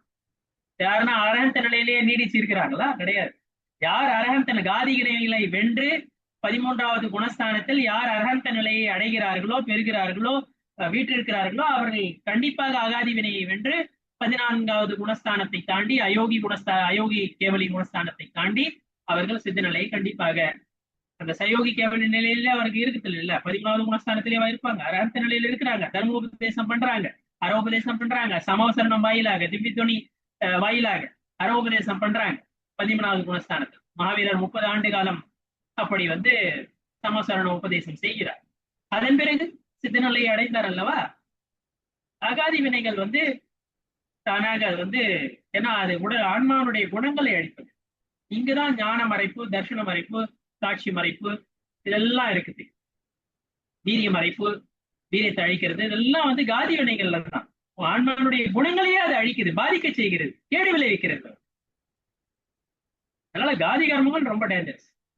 அது போயிடுச்சுன்னா காதி இன்னொன்னு ஞாபகம் வச்சு, அந்த உட்பிரிவுகளை எடுத்து சொல்லும் பொழுது கூட காதி கர்மங்கள் எல்லாமே பாவ பிரகிருதிகள். 148 உட்பிரிவுகளை கூறும் பொழுது, 8 கர்மங்களுடைய உட்பிரிவுகளை கூறும் பொழுது, காதி கர்மத்தினுடைய உட்பிரிவுகளை சொல்றாங்க பாருங்க. ஞானாவரணியம், தர்ஷனாவரணியம், மோகனியம், அந்தராயத்தினுடைய உட்பிரிவுகள் இருக்குது பாருங்க. இதுல எல்லாமே பாவ பிரகிருதிகள். ஞாபகம் வச்சு, பாவ பிரகிருதியா புண்ணிய பிரகிருதியா அப்படின்ற கொஸ்டின் வந்து அகாதி வினைகள்ல மட்டும்தான். அதுல வந்து சாத்தா வேதனையமா இருந்தா சுபம், அசாத்தா வேதனையமா இருந்தா அசுபம், சாத்தா வேதனையமா இருந்தா புண்ணிய பிரகிருதி, அசாத்தா வேதனையமா இருந்தா அது வந்து பாவ பிரகிருதி. இந்த புண்ணிய பிரகிருதி, பாவ பிரகிருதி, பிரகிருதினா அதனுடைய இயல்பு, அந்த கர்மத்தினுடைய இயல்பு. அது வந்து அகாதி வினைகள்ல மட்டும்தான் வந்து, உடல் சார்ந்த அந்த அகாதி வினைகள்ல தான் உண்டு. காதி வினைகள்ல 4 காதி வினைகளுடைய உட்பிரிவுகள்ல எல்லாமே பாவ வினைகள் தான். அதுல புண்ணியம் கிடையவே கிடையாது. எல்லாமே வந்து சம்சாரத்துல தள்ளுறதுதான். சம்சாரம் வேணும், அந்த பாழ்கடல்ல வந்து தள்ளுறதுதான், பாழ்கணத்துல தள்ளுறதுதான். எல்லாமே எல்லா பிரகிருதிகளுமே, ஞானாவரணி, தர்ஷனாவரணி, மோகனி, அந்தராய், அது பாழ்கணத்துல தான் தள்ளுது, பிறவி கடல்ல தான் பிடிச்சு தள்ளுது. எல்லாமே பாவ பிரகிருதிகள் தான்.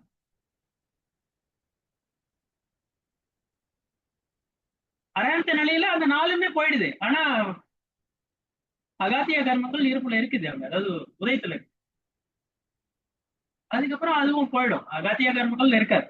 அகாத்திய கர்மம் இப்படி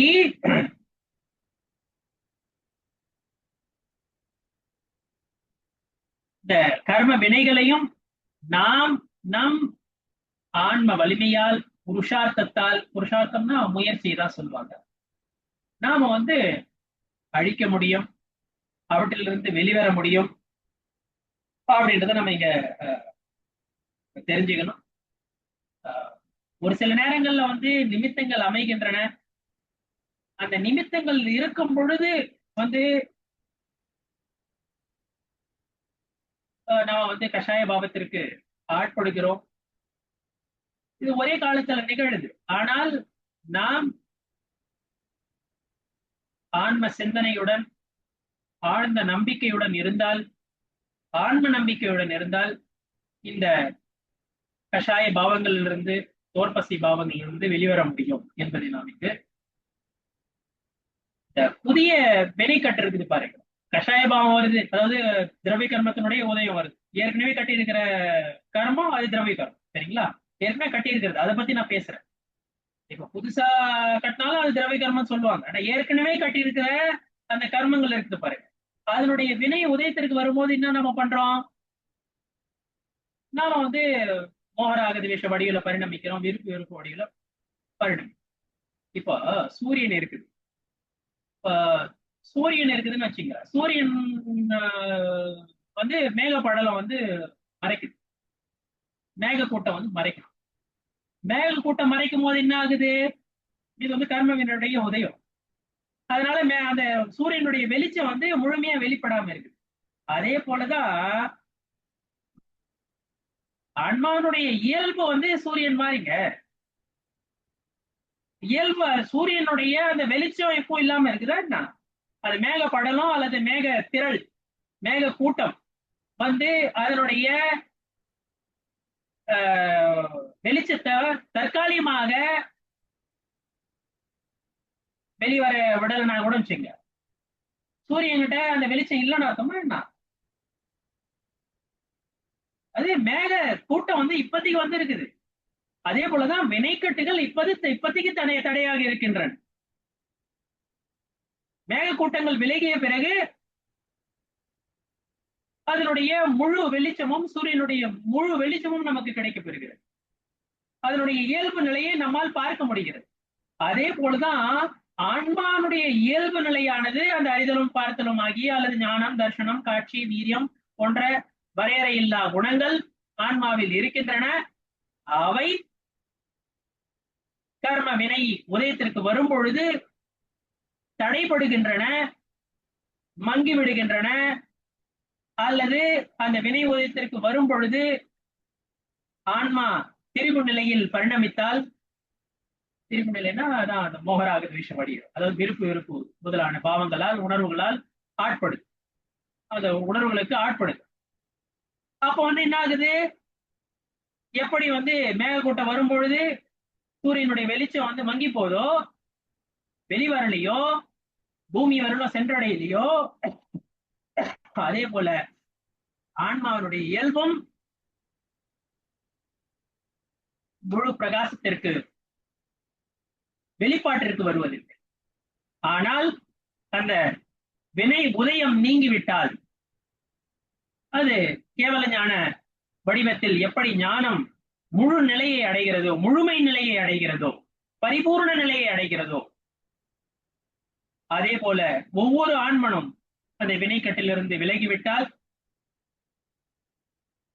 ஞானம் பரிபூர்ண நிலையை அடையும், தர்சனம் பரிபூர்ண நிலையை அடையும், வீரியம் அனந்த வீரியமாக, கடையிலா வீரியமாக இருக்கும். இதெல்லாம் எப்படி நம்ம புரிஞ்சுக்கணும்? இன்னும் இதுல இன்னொன்னு என்னன்னா, பிரகிருதி பந்தம், பிரதேச பந்தம். ஒரு சில கருத்துக்களை மட்டும் நான் கூறி முடிச்சுக்கிறேன். ஐ திங்க் இன்னும் ஒரு 5-10 நிமிஷத்துல நான் முடிச்சிடணும்னு நினைக்கிறேன். ஏன்னா கொஞ்சம் கருணாணி கருத்துக்களை பத்தி பேசுறோம், ரொம்ப லெந்தியா லாங்கா இருக்கு. யோகம் அப்படின்றதுன்னா ஆன்ம பிரதேசங்கள்ல ஏற்படுற அதிர்வுகளை தான் யோகம் அப்படின்னு. மன வச்சன காயம் இருக்குது பாருங்க, இது நேர்கோட்டில் இருத்தல், அதன் பெயர் புக்திங்க. புக்தி யாருக்கு இருக்கும்? முனிவர்களுக்கு. அங்க வந்து புக்தி வந்து சமரைக்கு காரணமாக தத்துவார் சூத்திரத்தை ரெஃபர் பண்ணி பாருங்க. ரொம்ப நான் டீட்டெயிலா போல, ஓடிட்ட மாதிரி உங்களுக்கு சொல்றேன். மனவச்சன காயம் வந்து நேர்கோட்டில் இருப்பது, அதன் பெயர் புக்தி. நேர்கோட்டில் இல்லாமல் இருப்பது சிந்தனை ஒன்றாய், சொல்லும் ஒன்றாய், செயலும் ஒன்றாய் ஆன புலவர் ஜம்புகுமார் ஐயா சொல்லியிருக்கிற மாதிரி. இதுதான் வந்து அந்த யோக நிலை. சொல்லும் செயலும் சிந்தனையும் ஒரே நேர்கோட்டில் இல்லாம இருக்குது. மயாச்சாரம் இருக்குது, சூழ்ச்சி இருக்குது, வஞ்சகம் இருக்குது, மனவச்சன காயத்துல வஞ்சகம் இருக்கிறது, நேர்கோட்டில் இல்லாம இருக்கு.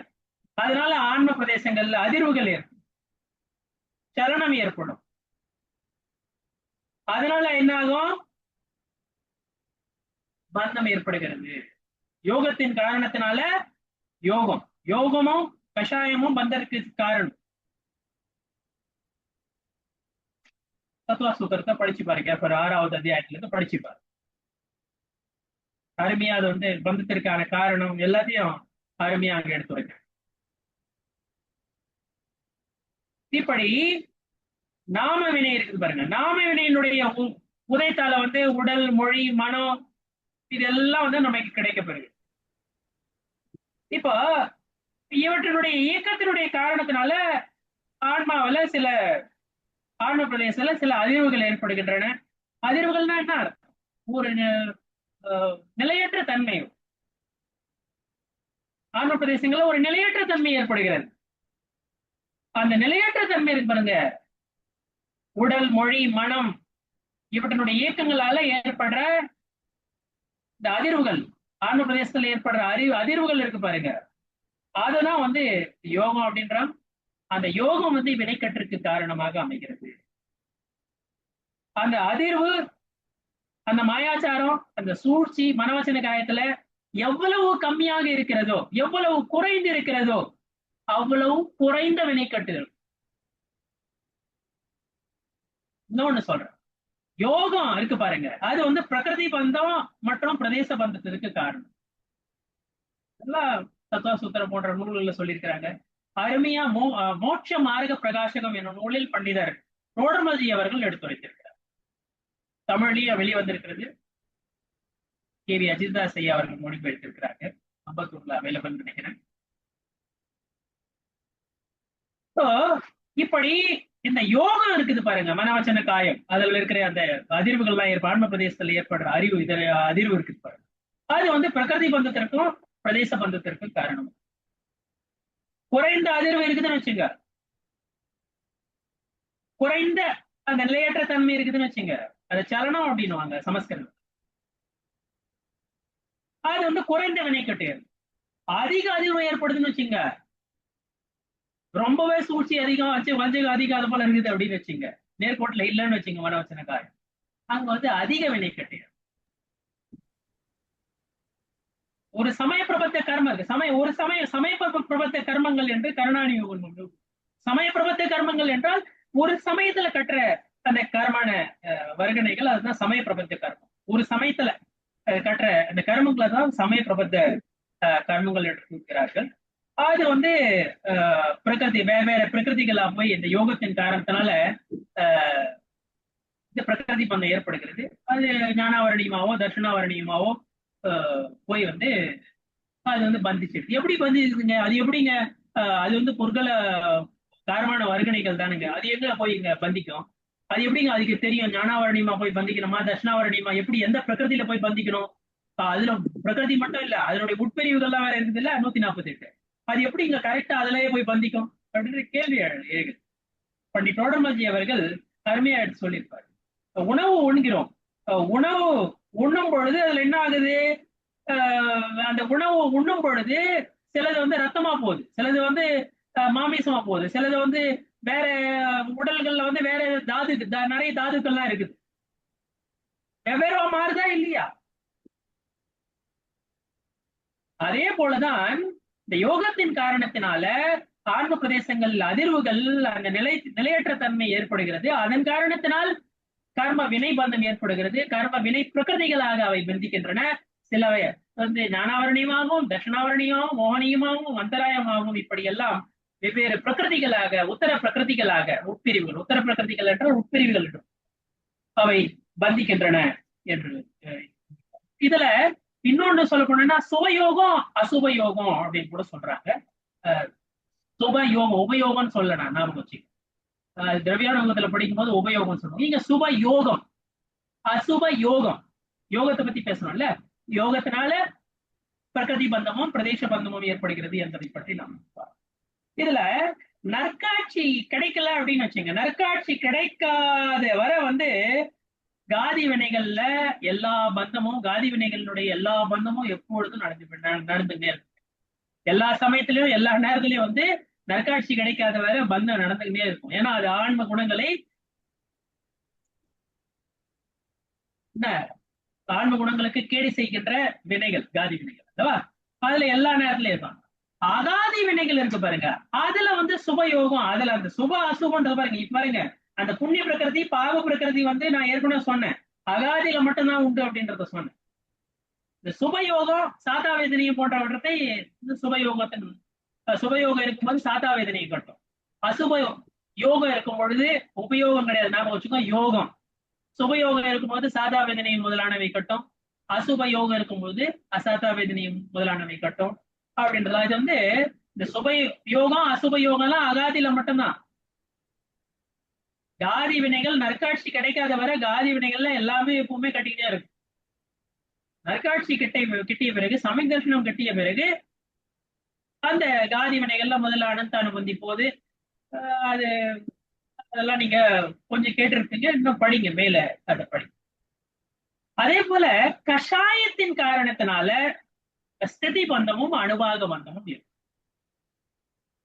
யோகத்தின் காரணத்தினால பிரகிருதி பந்தம், பிரதேசம். கஷாயங்கள் காரணத்தினால, கஷாயங்கள் வந்து இருக்கிறதுனால, கஷாயம் அப்படின்றது தோற்பசை உணர்வுகள். மோக உதயத்தினால மித்யாத்துவ வடிவில இந்த ஜீவன் பரிணமிக்கிறது. மோக உதயம்னா மோகனீய கர்மத்தினுடைய, அதான் தோஷம், குறை, குற்றம்னு சொன்னாரு பாருங்க சம்பந்தபத்திர ஆச்சாரியர். மோகம் தான் பெரிய குற்றம் இந்த உலகில், அதை விட பெரிய குற்றம் கிடையவே கிடையாது. மோகனீய கர்மம் தான் வலியது. உண்மையிலே கர்மத்திலையும் வலியுது அதுதான். கர்மங்களுக்கு ராஜாவே அதுதான். அதுதான் வந்து பிறவை சூழ்ச்சியில நம்மளுக்கு சூழல் அடிக்குது. அது போயிடுச்சுன்னா சம்சாரம் அறுபட்டுருங்க. மோகனியும் போயிடுச்சுன்னா மட்டும், தர்ஷன மோகனியும் போயிடுச்சுன்னா அதுக்கப்புறம் என்ன இருக்குது? தர்ஷன மோகனியும் போறது அதன் பேர் தானே சமய தர்ஷனம், அதன் பேர் தானே நற்காட்சி. அதனுடைய இதுவும் சொன்னேன் நான், பந்தமும் வந்து தர்ஷன மோகனத்தினுடைய பந்தம் தான் இருக்கிறதுலயே அதிகம். அந்த ஸ்திதி காலம் வந்து அதுதான் அதிகம், சரிங்களா? இப்படி மித்யாத்துவம் வந்து காரணத்தினால சினம் முதலானவை தோன்றுகின்றன. மோகனி கர்மத்தின் காரணத்தினால மித்யாத்துவம், சினம், குரோதம், மானம், மாயை எல்லாம் தோன்றுது. இதனால வந்து இந்த ஜீவன் வந்து கஷாய வடிவில பரிணமிக்குது. அப்புறம் அது வந்து பயன் தராது வரலாம், அதாவது சத்தா வடிவில் இருக்கிறது அப்படின்னு சொல்லுவாங்க. அது ஆபாத காலம் அப்படின்னாங்க, அது சத்தாவில் இருக்குது. அதுக்கப்புறம் பயன் தர காலம் வரும் பொழுது, உதயத்திற்கு வரும்போது அது வந்து பயனை தர ஆரம்பிக்குது. இதுல பாத்தீங்கன்னா மனித கதி, விலங்கு கதி, தேவகதி இருக்குது பாருங்க. இதுல கஷாயம் எவ்வளவு மந்தமா இருக்குதோ அவ்வளவு ஸ்திதி பந்தம் அதிகமா இருக்கும். மனித கதி, தேவகதி, விலங்கு கதியில கஷாயம் மந்தம். கஷாயம் மந்தம்னா என்னது? ஒரு நல்ல உணர்வுகள், அந்த கஷாயம்னா நல்ல பாவனைகள், கோயிலுக்கு போறது, தர்மம் செய்யறது, 4 வித தானங்கள் செய்யறது, சுவாத்தியாயம் பண்றது. இந்த மந்த கஷாயம் இருக்கும் பொழுது ஸ்திதி பந்தம் அதிகமா இருக்கும், சரிங்களா? தீவிர கஷாயமா இருந்ததுன்னா ஸ்திதி பந்தம் கம்மியா இருக்கும்.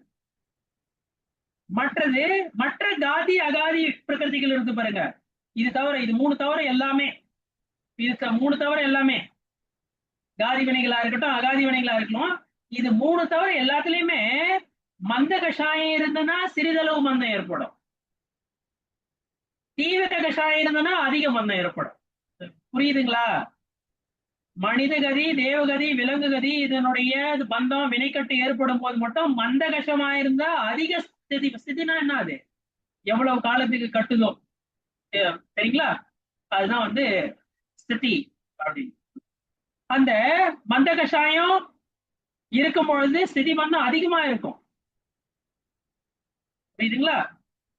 ஆனா மற்ற காதி அகாதி பிரகிருதிகள் இருக்கு பாருங்க, இது 3 தவிர்த்து மற்றது எல்லாமே, அதுல வந்து கஷாயம் மந்தமா இருந்தனா சிறிதளவு பந்தம் ஏற்படும், தீவிரமா இருந்தனா அதிக அளவு பந்தம் ஏற்படும் என்பதை நாம் இங்கு புரிந்து கொள்கிறோம். அதே போல அனுபாக பந்தம், அந்த பலன் தரும் வலிமை, அதன் பெயர் தான் அனுபாகம் என்று கூறுகிறார்கள்.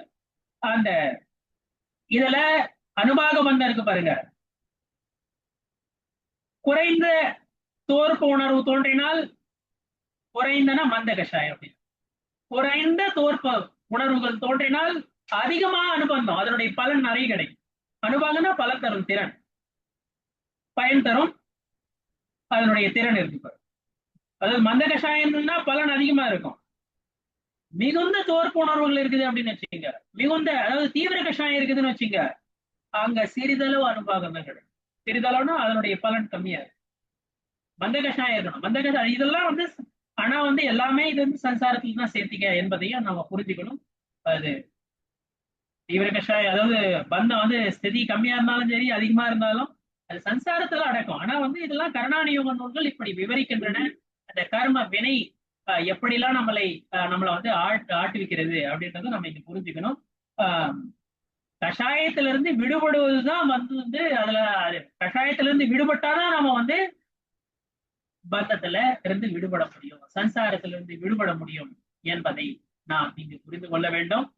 அதே போல சத்தாவில் இருக்கும் பொழுது அபகர்ஷணம், உத்கர்ஷணம், சங்கிரமணம் இதெல்லாம் நிகழ்வது உண்டு. நான் இதெல்லாம் ரொம்ப டீட்டெயிலா நான் இப்ப சொல்லல. ஒரு கோடிட்ட மாதிரி இந்த சொற்களை மட்டும் நான் சொல்லியிருக்கிறேன். மற்றபடி நீங்களும் கொஞ்சம் ரெஃபர் பண்ணி பாருங்க இதெல்லாம் என்ன அப்படின்னு. சிலருக்கு தெரியும் நினைக்கிறேன், அபகர்ஷணம், உத்கர்ஷணம், சங்கிரமணம் இதெல்லாம் இருக்குது. இதெல்லாம் நீங்க படிங்க. இதுதான் இங்க இன்னைக்கு இன்னும் கொஞ்சம் ஒரு சில பாயிண்ட் சொல்லணும்னு நினைச்சேன். ஆனா பொதுவாகவே என்னன்னா கருணானி யோகம் ரொம்ப அதிக நேரம் வகுப்பு எடுக்க கூடாது. இப்படி ஒரு சில கருத்துக்களை கர்ம வினைகள் சம்பந்தமான, வினை கோட்பாடு சம்பந்தமான ஒரு சில கருத்துக்களை, அடிப்படை கருத்துக்களை நான் இன்று முன்வைத்துள்ளேன். சில சந்தேகங்கள் எழலாம், பல சந்தேகங்கள் எழலாம். கருணாநியோகம் அப்படிப்பட்ட ஒரு அநியோகமாகும். ரொம்ப க்ஷயோபஷமம் இருக்கும் போது படிச்சாதான் புரியும். எல்லாருக்கும் க்ஷயோபஷமம் கூட எல்லா நேரத்திலயும் ஒரே மாதிரி இருக்குது சரிங்களா? அந்த ஒரு கான்சென்ட்ரேஷன் இருந்தாதான் புரியும்.